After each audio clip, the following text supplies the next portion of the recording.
One take, I'm busy. In fact, so busy I had to bring someone else in. Silent Hill 4. Wait, start again, I wasn't ready. In the town of South Ashfield, about half a day's drive from Silent Hill, lives a man called Harry Townshend. It says Henry on the wall. Oh, called Henry Townshend. He lives in the South Ashfield Heights apartment, room number 302. And despite his...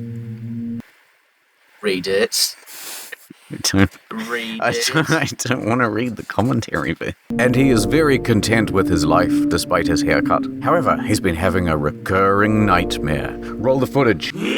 And also, he's been chained in his apartment from the inside, and he can't get out. Oh, he's quarantined. There must be COVID. The window won't budge, and no one can hear his knocks and or screams, and his phone, TV, and radio have all stopped working. Should probably pay those bills. He seems to be in quite the pickle. Oh, okay, no, hold on. It says here, Henry is trapped for 5 days. He's dead. Okay, so he's got food? Does his plumbing work? On the 5th day, he discovers a mysterious hole is opened up in the bathroom wall. Oh, God, oh, no. Oh. I didn't even put that together. This is a PG game, right? Henry grabs a steel pipe and enters the hole. The hole leads Henry to a subway platform. Oh, like in Silent Hill 3. Wait, wasn't he on, like, the 3rd level of the apartment buildings? Then Henry meets Cynthia, who believes that this whole thing is just a dream. Get out of the way. That's my line. That's my line. Get out of the way. Your thing actually ends there. Despite this, she asks Henry to help her get out of this wacky scenario by putting her fingers in his mouth. No, I sit first, actually. There was no full stop after that one either, so this next one's mine as well. If he does so, Cynthia promises him a special fate. Oh my God, what is this game rated? Henry and Cynthia explore the subway platform, but Cynthia soon feels ill. No, you do the lady. Is that more feminine? Not really. She heads into the bathroom to deal with her womanly problems. She's taken a massive dump. While Henry waits for her, he's attacked by some dog-like creatures. Henry fights him off. Quick, we need fighting sound effects. Amazing. He then goes back to check on Cynthia. It's your turn to read now. I waited till he took a sip from his drink. He goes into the bathroom to find Cynthia, but she isn't there. However, he does find another hole. Henry wakes back up in his apartment. It was a dream. He finds a pistol behind something, doesn't say what it says in the script, and a new peephole behind a chest of drawers. Man, this dude's just finding holes in everything. He uses the peephole to spy on Eileen, but then Henry is ripped away to answer the phone. It's... Cue the cards. Who is it? Cynthia. Come on down. She's still down on the subway platform, so she tells Henry to meet her by the turnstiles. Henry heads back through the hole in the bathroom wall and back into the subway platform. Henry evades more monsters and makes it to the turnstile. Ooh, look out. Ooh, can't touch me. Haha. Downstairs, Henry finds Cynthia trapped inside a train car. He hears Cynthia's voice crying for help over the station's loudspeaker. She tells Henry she's made it out of the car to meet her at the ticket barrier. Henry heads to the ticket barrier, but it's too late. Someone's gone and made a mess out of Cynthia. Are you okay? He's got that steel pole still. You'd absolutely poke it with the pole, yeah. Just give it a bit of a mix. Maybe you'd just fill some of the steel pole with it, and then you blow on one end. It's like a pool noodle spitting out water. Henry notices that something has been carved into her chest. 161 8008. Cynthia is bleeding to death. She tries to comfort herself in her dying moments by saying, "It's all a dream." It was all a dream. Henry holds her as she dies. He's not getting that special favor, is he? Suddenly, Henry wakes up. In his apartment again. Oh no. And then he hears sirens going on outside. So he looks out the window and he sees an ambulance and a police car outside of the subway. And Cynthia, she's there being carried out on a stretcher. Oh no. Henry notices that the hole in the bathroom wall has gotten bigger. He's bragging. He jumps into the hole yet again. This time, though, he ends up in a forest. This forest happens to be in the Silent Hill. Fuck. Henry explores the forest and then quickly finds another hole. He wakes back up in his apartment. Looking at his front door's peephole, Henry sees his neighbors, Eileen and Richard, talking right outside the door. Henry bangs on the door, but his neighbors cannot hear him. Henry is quick to jump back into the Why is this funny? Henry is quick to jump back into the bathroom hole.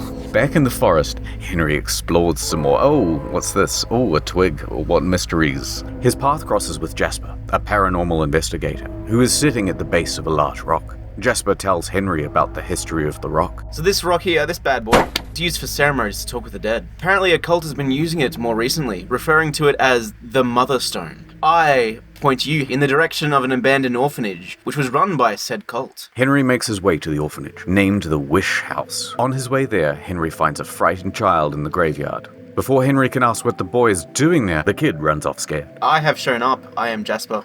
Hello. Thanks, Jasper. Henry gets to the Wish House. There, Jasper is complaining about being thirsty. Oh, I'm so thirsty. So Henry gives him some chocolate milk. Oh, God, yes. That is not a thirst quencher. Here, have these saltines and cigarettes. Henry and Jasper finally head inside. The two split up to explore the house. But then, oh my God, Jasper's on fire. Ow. He's burning alive. Jasper screams. Ah. Perfect. He screams that he's finally met the devil. Pretty nice chap. Henry notices that Jasper, like Cynthia, has numbers carved into his chest. 17121. Henry awakens back in his apartment. The radio, or the TV, who knows, is reporting on the death of a burn victim in an orphanage in Silent Hill. Rest in peace, Jasper. May his heaven be filled with chalky Don't milk. read that one. The news reports mentions the numbers carved into Jasper's chest, linking it to a Walter Sullivan case from 10 years prior. What a mystery! There's a knock at Henry's front door. It's the superintendent, Frank Sunderland. Henry tries to yell to Frank, but to no avail. Frank's master key doesn't even work. Despite thinking he heard something, Frank ditches his attempt to gain access to apartment 302. Later on, Henry is just watching Eileen, and that gets boring, so he decides to once again plunge into a hole in the bathroom. He wakes up in a circular corridor. How can a corridor be circular? He's in a water prison located in the middle of Toluca Lake. Remember Toluca Lake? Henry immediately hears cries for help. Ah, my legs are wet. But my cuffs are bone dry. So he goes out trying to find the source of the pleas for help, but instead, he finds clues about the prison's history. Clue number 1, children from the Wish House were sent to the prison when they were misbehaving. Number 2, children were under constant surveillance. Number 3, this place drove many of the children crazy. Number 4, one diary entry alludes to a murder room behind the prison's kitchen. Number 5, yikes. That's what it says there in the script, I'm just reading it. Henry finds prison guard Andrew DeSalvo, who's been calling for help. Andrew screams... Help. Thank you, Andrew. Andrew screams about Walter coming to kill him. Andrew begs Henry to help him escape. You gotta help me. When Henry is finally able to free Andrew, he finds him talking with the little boy from the forest graveyard. Andrew is begging with the boy, who doesn't answer, and then books it. Andrew tells Henry the boy's name is Walter Sullivan. That was the name from the thing before, remember? According to Andrew, Walter was a really creepy kid from the orphanage who loved to read books about wizards and witchcraft and... What, the Harry Potter series? Yeah. Then Henry finds another hole, leading him back to his apartment. There's a scrap of red paper that's been shoved under his front door. It's from someone's diary. The entry tells the writer's investigation into a mass murder that took place 7 years prior. Hey, did you know it took place 7 years prior? Whoa! Yeah, right? 10 people were killed in 10 days, all with numbers carved into their chests, in the same pattern that Cynthia and Jasper had carved into them. 0, I'm not reading all those numbers. Conveniently, the killer also carved their name into these 10 victims as well. Walter Sullivan. Henry heads back to the bathroom hole and back to the water prison, then finds Andrew DeSalvo's dead body with a number carved into it. Henry wakes up back in his apartment. He heads into the bathroom to find the bathtub covered in blood. Free blood. Nice. Henry hears a conversation between Eileen and Frank outside of his apartment's front door. Frank tells Eileen that this isn't the first time something strange has happened in my apartment. It's not his apartment. Frank's the superintendent, dude. Come on, keep up. The man who lived there before Henry, whose name is Joseph, was apparently also holed up in his room for an extended period of time, just before he vanished. Frank tells Eileen that there's something wrong with this whole building and you gotta get out of here immediately. Once again, Henry ventures through the hole and this time wakes up in a dank alleyway with surprisingly good lighting. And I guess they ran out of different ways to introduce characters because someone just falls from the sky. Oh. It's one of Henry's neighbors, Richard Braintree, who, despite falling about 5 stories, gets up just fine. Dusts himself off. Richard recognizes Henry and is quick to surmise that something isn't quite right. Big Braintree. They both live in the same building, so there must be something wrong with the entire South Ashfield Heights apartment building. All the mystery thickens. Richard guesses that the same thing must have happened to Joseph, the journalist who lived in 302 before Henry. Henry and Richard split up, both trying to find different ways out of the freaky world. Henry fights off more monsters before coming across Richard brandishing his gun at a young child. Richard recognizes the child, Walter, as he once caught him sneaking around his apartment. He demands that he tell me what's going on. What do you know? How you get in my apartment all the time? What is this place? Who are you? Who am I? When's dinner? This proves to be a bad choice on Richard's part, as Henry later comes across him strapped to an electric chair. Henry is unable to save him. On Richard's forehead is the numbers 1, 2, 1... That's not the right numbers. 19121. Richard claims that the child is not a child, or he's just very short, and that he's actually a man. And what a man.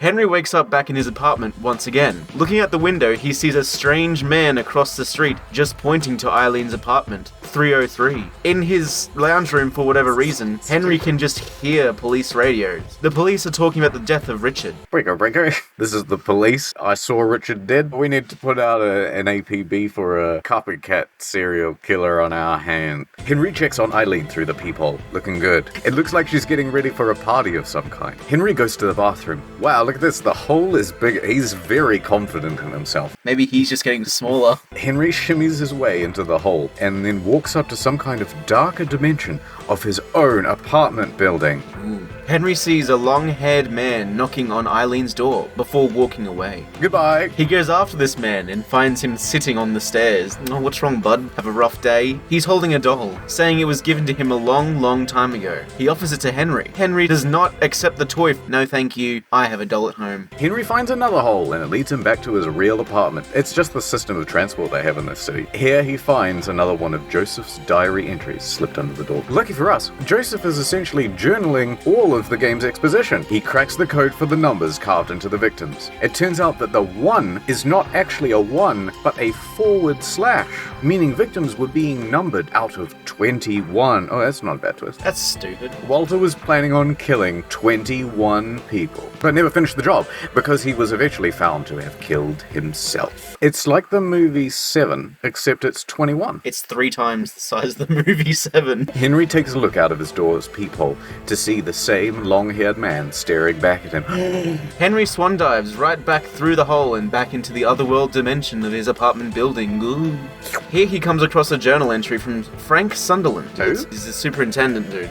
Where we're able to get more insight into why he keeps a loose umbilical cord lying around, just dangling. No, hold on, we can't skip over that. No, he's already said it before. He has it in his apartment. It's like in a jar. It's his pet. Oh. 30 years ago, a young couple who lived in the building left in the dead of night. Their newborn child was left alone in the apartment. With its umbilical cord. Nice. Frank called the authorities straight away and never knew what happened to the child beyond its survival. Frank goes on to write that he often sees a young kid hanging around the apartment number 302. He hung himself with the umbilical cord. Ugh. How long is an umbilical cord? I'd assume it was only like 1.5 feet long. Like, you know, have one of those balls on like a string that you can throw and that comes back to you? Yeah. That's what the umbilical cord's for, right? Henry flails about in the gross apartment. Then he finds keys for Eileen's apartment. Oh no. Looks like he's too late. Eileen is barely alive and she's covered in blood and she's lying at the feet of the child, Walter. She has 20/21 carved into her back. He asks child Walter if he ever found his mother, but he doesn't respond. Eileen tells Walter to get out of here. It's too dangerous. Didn't he just stab her? It's not too dangerous for a man, Henry thinks to himself just before he wakes up back in his bed. He goes to check out the hole in the bathroom, but it's been blocked. Hate when my holes are blocked. Looking out the window, he sees an ambulance leave the parking lot. Eileen is in there. Henry looks through the trusty peephole into Eileen's room. He hears some detectives talking. Do you think that the recent victims were killed by ghosts or something? That's stupid, you fucking moron. Henry notices that the other dimension is starting to affect his apartment. Various parts of his apartment have become haunted by ghosts and ghouls. Henry improves the situation with some candles, some decent mood lighting. lavender. Using the talisman he collected during his adventures, Henry constructs another hole portal in his... He puts a hole in the fucking wall. Good luck getting a deposit back on that. And Henry leaps into it, and he wakes up in a hospital. Once again, he sees a long-haired man. This time, he's busy. Doing what exactly? He's removing her organs. Oh my god. Henry does the brave thing and gets out of there. In the hospital, Henry finds a bunch of monsters. Some ghostly moving wheelchairs, some dead bodies, Eileen's bag, some x-rays, Eileen, more monsters. Wait a second, that was Eileen. And she's freaking the fuck out, and rightly so. Henry says he can get them out of this. I can get you out of here. Thank you, Henry. Take me to your hole. But it turns out that Eileen cannot see this hole, so she can't go deep into Henry's hole with him. Henry returns to his apartment. Here he finds that someone has slipped an envelope under the door. The letter within says, "Dear Henry, if you wish for this all to be over, you must discover the ultimate truth. You must go deeper." There's also a small key in there to help. Henry and Eileen leave the hospital and find themselves at the top of the spiral staircase. On their way downstairs, Henry and Eileen visit a bunch of places that they've visited before. In the subway station, Henry and Eileen fight a ghost version of Cynthia. In the forest, they face a ghost version of Jasper, who is constantly on fire. My name is Jasper. Put me out with some chalky milk. In the water prison, Henry must impale Andrew with a sword. And in the fourth otherworld, Henry must defeat the ghost version of Richard. Finally, at the bottom of the spiral staircase, they find an entrance to apartment 302. Inside, things don't seem quite right. For one, it's all grayscale, and there's a bald man descending from the ceiling. It's Joseph, and he's here to drop some exposition. Number 1, that long-haired guy. Yes, that's Walter Sullivan. What a twist. Who's Walter Sullivan? He's the bad dude, been killing people. Oh, okay. This one sucks. Let's just cut this out and go straight to 5. There have been 2 Walters running around, the child version and the older version. Number 2. 34 years before the events of this game, Walter was born and abandoned by his parents. Frank found baby Walter and kept his umbilical cord, for some reason, while Walter got shipped off to the Wish House. There must be a place where you can try an umbilical cord. What do you mean by a try? Like So, a nerd rope or something? Yeah, but like dried up. Animals eat theirs. Yeah, got nothing better to do. Number 3. It was at the Wish House that the cult running the orphanage introduced Walter to witchcraft and a bunch of magic stuff. Walter became obsessed with the ritual called the 21 Sacraments, as he believed it would bring back his mum. Number 4. The 21 Sacraments required the death of 21 people, but Walter was caught and arrested by his 10th murder. Number 5. Joseph tells him that Walter intends on finishing what he started, and that Eileen and Henry are intended to be victim number 20 and 21. Oh, fuck. They must kill Walter before he kills them. Henry heads into the hole in the bathroom wall, leaving Eileen there. Good luck. Back in his apartment, he makes a shocking discovery. Even more shocking than the previous discoveries. There's a secret room in his apartment, and there's Walter Sullivan's crucified corpse. It looks like Walter sacrificed himself to be 11 of 21. That's a passing grade. Good job, Walter. It looks like Eileen and Henry have to kill a ghost before the ghost kills them. And how do you kill a ghost? That's right, the Crimson Tome. That's what I was going to say. Why didn't you let me say it? The full name is the Deus Ex Machina Crimson Tome. But anyway, step 1, find part of the original body of the ghost. Step 2, lance the ghost's conjure form with exactly 8 spears. And number 3, Bake at 180 degrees for 40 minutes. Henry finds some keys in Walter's coat. He's finally able to unlock the front door. Finally, imagine the smell in there. Oh, I like the fact that there's this dead dude in his apartment and he's just been like, fuck, I bet it's Eileen. But oh no, everything in the outside world has transformed. But at least Eileen is there. At least I have you, Eileen. They traverse through the building to find Frank's apartment. In there, it's Walter's umbilical cord. How's it going? And as soon as he touches it, Henry experiences the memory of Walter. Hey, didn't he lose the umbilical cord when he was a baby? How would he have a memory of Walter being an adult? Exposition device. Henry falls onto the floor in pain. Oh, my belly button hurt. Eileen has no time for this. I'm off. Henry heads back to his apartment to find Walter's corpse is gone, and left in its place is a black abyss. Henry decides, I know what to do, and he jumps into the black goo. Down in the abyss, Henry finds a large room with spinning spiky things in the middle of a pool of blood. Oh look, it's Eileen. Oh, look out, she's possessed. Oh, she's walking straight towards her death. Will Henry be able to save her in time? Find out in Silent Hill 5. The closet. Henry's coming out of the closet. But also, the conjurer is there, and conveniently, there are 8 spears impaled around the room. Henry presents the umbilical cord to the this is what you want, right? And now all he needs is those spears. But oh shit. It's Walter! It's the worst. It's like a high school presentation. Let's just do that at the same time.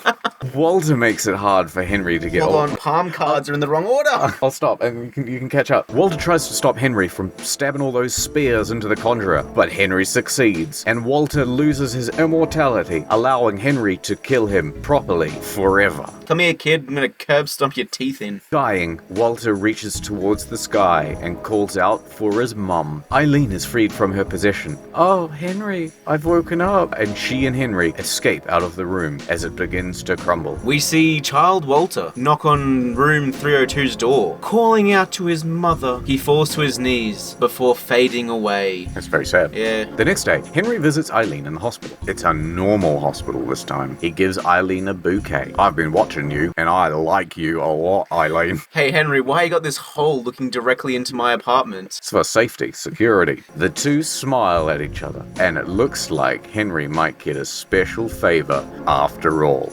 Oh, He's gonna get in her hole. the end.